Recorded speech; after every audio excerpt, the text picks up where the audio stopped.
now for Zane's Exchange, where we take a look at what's at stake for Sudan in the dispute over the Nile Dam. The three countries involved are now deadlocked over what comes next. Earlier, I spoke with Sudan's Prime Minister, Abdallah Hamdok, and I began by asking him if he believes Egypt's threat to go to war over this. Take a listen.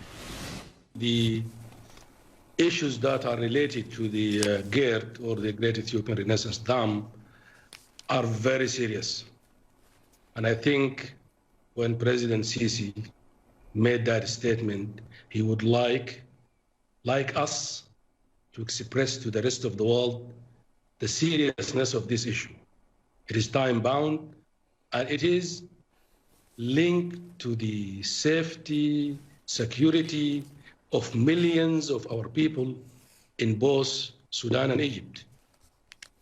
And I think we would like the rest of the world to understand the gravity of the situation, and to the point that the issues that are related to care are solvable. We can easily resolve them in a matter of weeks.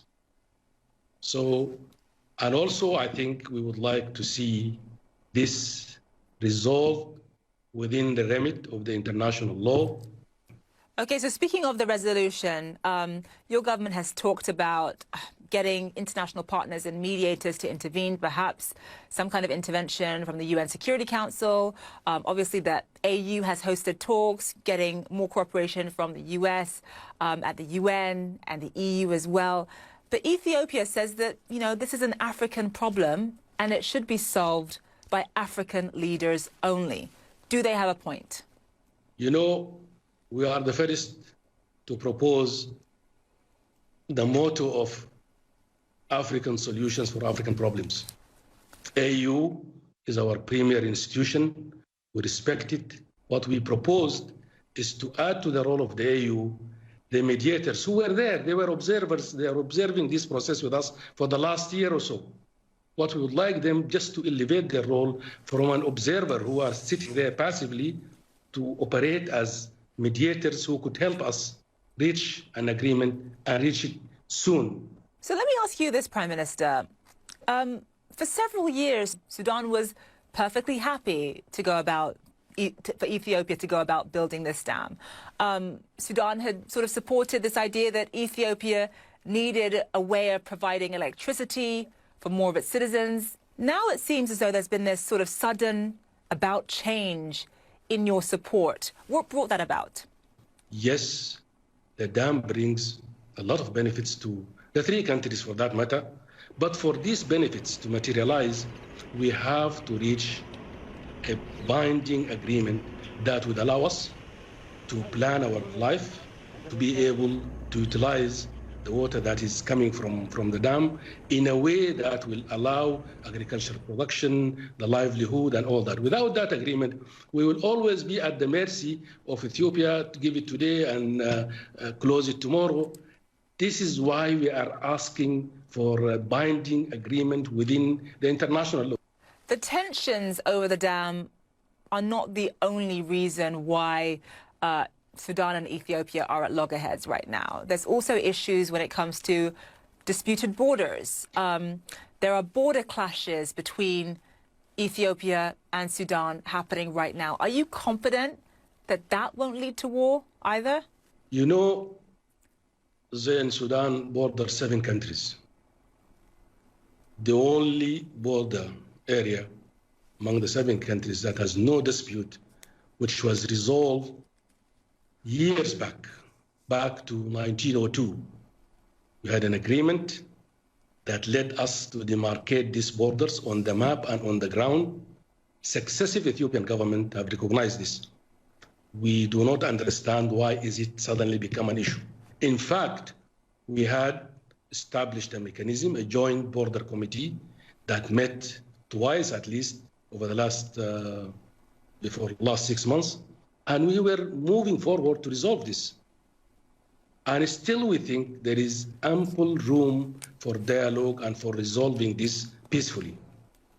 And another question, I just want to pivot slightly, is Israel. Sudan recently normalized relations with Israel. The Palestinians somewhat felt betrayed by that.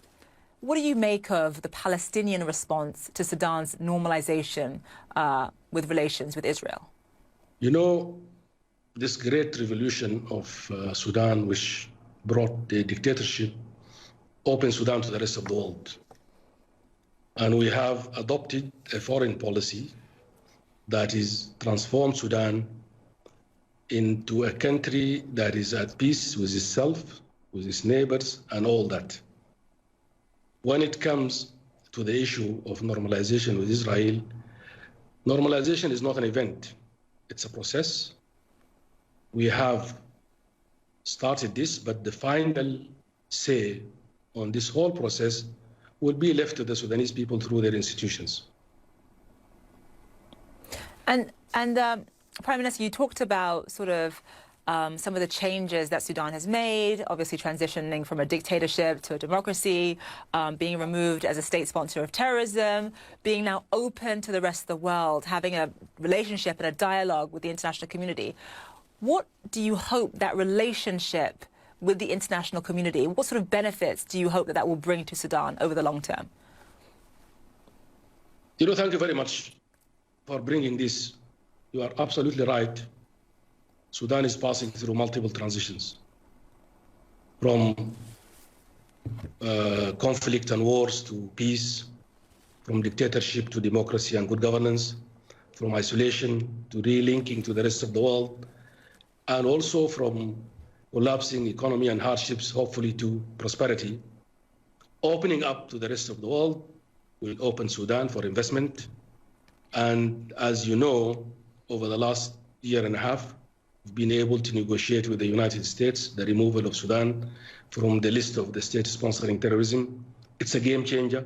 Finally, I want to talk about Omar Al-Bashir, who was the dictator who ruled Sudan for many years and has been accused of war crimes, violence, mass killings that led to the deaths of 300,000 Sudanese people during the conflict in Darfur.